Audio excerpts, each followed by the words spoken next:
2008 সালে যখন শেখ হাসিনা ক্ষমতা আয়িত হন তখন আমাদের আন্তর্জাতিক দেনা ছিল 2 লক্ষ কোটি টাকা। সেটা এবছর এসে উপনীত হয়েছে 23 লক্ষ কোটি টাকার উপরে।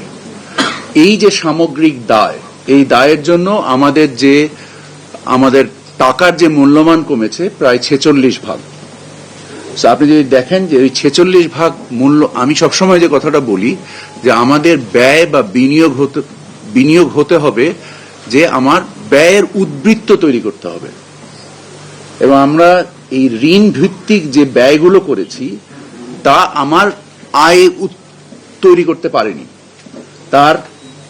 তার ফলে আমার টাকার অবমূল্যায়ন হয়েছে এবং আমার বিভিন্ন রকমের দীর্ঘমেয়াদী দায় তৈরি হয়েছে, যে কারণে আমাদেরকে IMF এর কাছ থেকেও অর্থ সাহায্য নিতে হয়েছে, মানে লোন নিতে হয়েছে, সাহায্য তারা লোন নিতে হয়েছে। আপনারা জানেন যে বিগত আওয়ামী সরকারই প্রায় $4 বিলিয়ন যে একটা অর্থ সাহায্য বা অর্থ লোনের যে প্রচেষ্টা চালিয়েছিল।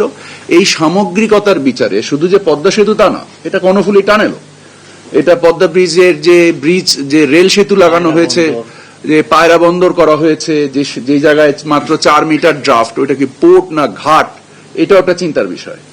এবং বিভিন্ন রকমের যে অযাচিত এবং অপরিণামদর্শী যে প্রকল্প ব্যয় করা হয়েছে তার একটা সামগ্রিক রিফ্লেকশন আসছে আমাদের নিত্যপণ্যের বাজারে। এটাতে অস্বীকার করার কোনো জায়গা নেই।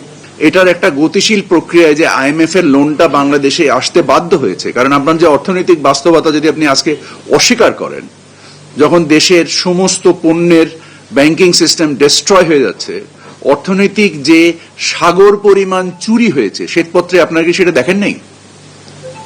আপনি কি সেটাকে কনভিনিয়েন্টলি সুবিধাজনকভাবে ভুলে যাচ্ছেন এই কথাগুলো? তো আপনি যদি মনে করেন যে ওই অবস্থার ওই ক্ষতকে আপনাকে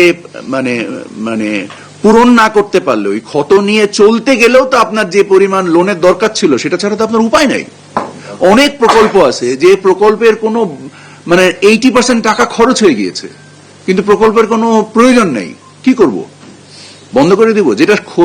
যেটা করা গেছে 5% 10% হয়েছে, সেগুলো বন্ধ করা হয়েছে। আর যেটা 80% হয়ে গেছে, 70% হয়ে গেছে, কি করবেন আপনি? You have to finish it. IMF এর লোন তো এই সরকার নেওয়া শুরু করেনি, এটা বিগত সরকারেরই আলোচনার বিষয়। এবং যে অর্থনৈতিক পাহাড় সম, সাগর সম যে দুর্বৃত্তায়ন হয়েছে, সেটাকে সেই ক্ষয়পূরণের উদ্দেশ্যেই এই লোনটা তৈরি করা ছাড়া কোনো উপায় ছিল না। আপনার যদি যে কারেন্ট অ্যাকাউন্টের যে ইমব্যালেন্স ছিল, ফাইন্যান্সিয়াল অ্যাকাউন্টের যে ইমব্যালেন্স ছিল, সেই ইমব্যালেন্স নিয়ে কি আপনি অর্থনীতিকে চালাতে পারতেন? আজকে কি আপনার প্লেটে খাবার থাকতো?